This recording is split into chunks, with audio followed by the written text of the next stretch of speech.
Hey guys, welcome back to the channel. I am Lukenessmonster, and this is Ask Lukenessmonster episode 74, the series on the channel where I answer your guys' questions from the comments down below. So if you guys do want your questions answered in next week's video, comment down below on this week's video and I'll try my very best to answer it. And real quick, before we do get into the first question, we're actually doing a giveaway. Once we hit 7,000 subscribers, I'll be giving away this Mando build-up pack. You do have to be subscribed to enter. And it's pretty simple. All you have to do is make sure you're subbed, and then once we hit 7K, I'll make a giveaway video. All you have to do is comment on that video to enter. So pretty simple. Make sure you like and subscribe, and on to the first question. And the first question from JD Pragmatic. He says, Commando Droid, mainline, or gaming greats? Question mark. So, great question. Honestly, I don't really care. Whichever way we would get it, I just want to see it in the line. I know the Commando Droid made it pretty far in the March Madness poll that I did quite a while back, and honestly, I would love to see it in the line. We need more Separatist love. All we really have is, a few battle droids here and there. So, a Commando Droid, Super Battle Droid, Droidica, all that stuff we need in the line. I don't care if it's mainline or gaming greats, we just need to see it. The next question from Infernal Hippo, he says, what's your favorite figure from the Bad Batch line as of right now? That is a great question. Honestly, I do really want to make some more like worst to first videos, kind of like worst to first Bad Batch figures or worst to first Gaming Greats figures, just kind of videos like that.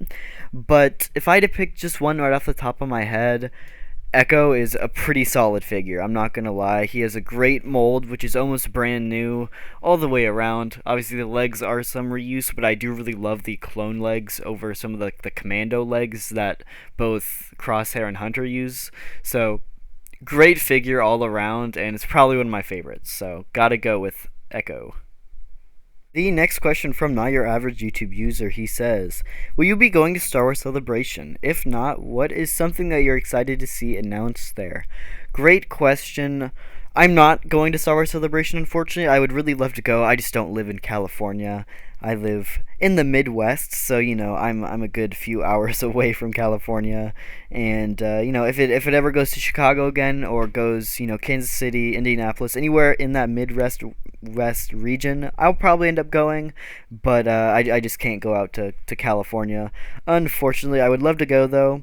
And I'm really excited to see the Black Series figures announced there. I know Hasbro is holding a panel there, so they will be reviewing figures. Probably will end up being Kenobi figures if I had to guess. But I also want to see what these Celebration exclusives are, because they always do Star Wars Celebration exclusive figures as well. So I'd like to see what those are. Hopefully they're announced before Celebration. Celebration is coming up in just a few weeks, so hopefully they're announced pretty soon. But we'll see. We'll see. The next question from Dak, he says, how do you feel about Hasbro making all the Clone Trooper heads with a Tamora Morrison head sculpt to make them more realistic? Personally, to me, it makes them look less cool, and because the clones were really cared about, took their helmets off in the Clone Wars. So that is a great point. I love the Clone Wars. I'm a huge Clone Wars fan, and I do love I'm gonna call it, I guess, the animated like D. Bradley Baker face, and I love that face. It's pretty iconic. But for the Black Series does tend to go more realistic, and I'm perfectly fine with that. I think for most of the clones, the Tamora Morrison face works perfectly. Like Rex, Echo, Wolf are the three figures that we really have that have removable helmets, and honestly, I think they work perfectly with the Tamora Morrison face. Some of the Bad Batch figures, on the other hand, don't look as good. Like they aren't as good. So if it's a normal clone, I think it works pretty good. But some of the Bad Batch figures like Tech, Wrecker, Hunter, Crosshair, all of them, they have more stylized faces, which don't even look like the D. Bradley Baker face in the show. So the fact that those don't necessarily work super well with the Tamora Morrison face, it makes sense. And so if they wanted to go with a more animated approach for those, I would be fine with it. But the Tamora Morrison face works pretty well too. So it is what it is, but I think if they do it right, the Tamora Morrison face works pretty good. Next question from Jay Prasad, he asks, I'm running out of space on my shelf, and now I have to decide between removing my Clone Troopers, my Imperial Troopers, my Star Wars villains, or my Batman collection from the shelf. Which one should I remove, and why? Well, I think I have a biased opinion because I am mostly a Star Wars fan. I'm a huge Batman fan too, but I just don't really collect the figures. And so if I had to say, I'd say get rid of the Batman figures, just like I said, because I have a bias for Star Wars. So that would be my opinion, I guess, would be get rid of the Batman stuff off the shelf. But I also think you should go with what you like more. If you are more of a Batman fan than you are a Star Wars villains or a Clone Trooper fan, then get rid of what you least like. I think that is the best advice I could give you. Don't pick one just because I want you to. I think you should pick whatever you want to take off, I guess. The next question from the Texas German, he says, I just got into collecting Star Wars figures and I need help. Can you do a video detailing the differences in the Black Series? I've heard terms like Deluxe, Red Line, Classic Line, and even Statue Line. I'm kind of lost and I can't find anyone who's made a video with that info. Of course, I will probably make a video later down the line, but I will try to go over the basics as of right now. So the Black Series started in 2013 with the Orange Box line, and really all they had in the line at this time were figures. They had 6-inch figures, but they also had 3 3/4-inch figures as well, which is not a lot of people know that Black Series had 3 3/4-inch figures. But Black Series had a ton of stuff in 2015, which I will get to in a second. But what you need to know is the first line of Black Series is the Orange Box, and that is pretty much decided by the little orange pattern on the box. So these are the oldest versions of the figures. The next year in 2014, they actually switched to the Blue Box line, and this went on for about a year and a half until 2015, whenever they switched to the Red Box line. Now, whenever they switched to the Red Box line is when things really started to pick up for the Black Series, and not necessarily in a good way, like we're getting better quality figures, but just the quantity of stuff. They released any type of Star Wars merchandise you could think of, they released in this packaging. And when I mean anything, I really do mean anything. They had tons of stuff. They obviously had the 6-inch and the 3 3/4-inch lines still for both the Black Series, but they had a ton of other stuff as well. They had lightsabers and helmets, which actually still are coming out today, but they're a little bit different now, but this started with the Red Box line. And there's also many different sublines as well, which just sold horribly. They didn't do very good. Kind of like the Titanium line, which was a part of the Black Series. This was a really strange line, but they were little die-cast ships or helmets or even statued figures as well. And they just didn't sell very well. There's no articulation because they're not really figures. They're more statues. They're all die-cast metal. And because of that, I don't know. I just never really saw them sell at all. And I know there were some people that were into it, but it wasn't really my thing. I mainly do figures. And so those did horrible, and they didn't last very long. And they even had this cool kind of line called Star Wars Centerpiece, where it would come with this display diorama and a statue on it, but it also had peg holes, so if you wanted to display your current Black Series figures with them, you could, which I thought was really, really cool. It's something I wish they would kind of go back into. I just think the biggest problem is that they were selling these with a statue rather than a figure. If you had these diorama pieces with a figure rather than a statue, I think it would have sold a lot better.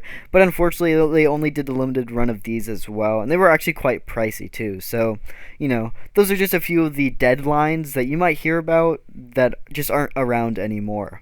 Jump to 2020, Hasbro actually did away with the Red Box line. It was there for a good 5 years, and they actually switched to the Galaxy packaging. At this point, a lot of those sublines have died off. All that's left is 6-inch Black Series, the helmets, and the lightsabers. So even the 3 3/4-inch Black Series has died off, and that's all that's left. But they did switch to the Galaxy packaging in 2020. Galaxy packaging is pretty much all packages are the colors are, I guess, divided by the media. So blue is Empire Strikes Back, green is Return of the Jedi, tannish brown / orange, I guess, is the Mandalorian, and so on and so forth. So that's what we consider the Galaxy packaging, but it's considered by several different names. But that is what we're still getting today, are the Galaxy packages.